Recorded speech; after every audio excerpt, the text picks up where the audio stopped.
नरेंद्र मोदी जी, ये सोरोस क्या है आपको नहीं पता? कोई बात नहीं, हम बताते हैं। 1999 में जॉर्ज सोरोस हिंदुस्तान आया। उस समय देश के प्रधानमंत्री अटल बिहारी वाजपेयी थे। कौन सी पार्टी के थे ये आप बेहतर जानते हैं। 2014 से जॉर्ज सोरोस ने अपना ग्रांट प्रोग्राम शुरू किया, जिसमें दो बड़े इन्वेस्टमेंट हैं, सॉन्ग फंड और अस्पाडा।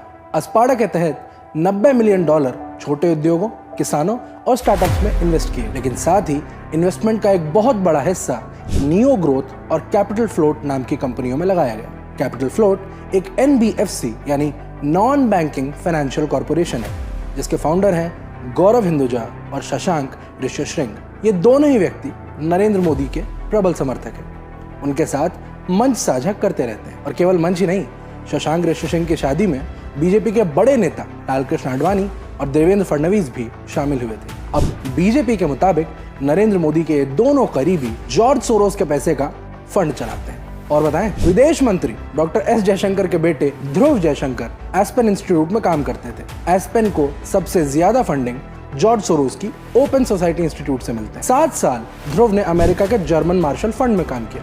उसके फंड का भी एक बड़ा हिस्सा सोरोस के जरिए आता है। अभी भी यकीन नहीं हो रहा? अच्छा, ये भी जानिए, नरेंद्र मोदी की आर्थिक सलाहकार और भारत सरकार में सचिव डॉक्टर शमिका रवि भी जॉर्ज सोरोस की संस्था से ग्रांट ले चुके हैं। डॉक्टर शमिका रवि तमिलनाडु के गवर्नर RN रवि की बेटी हैं।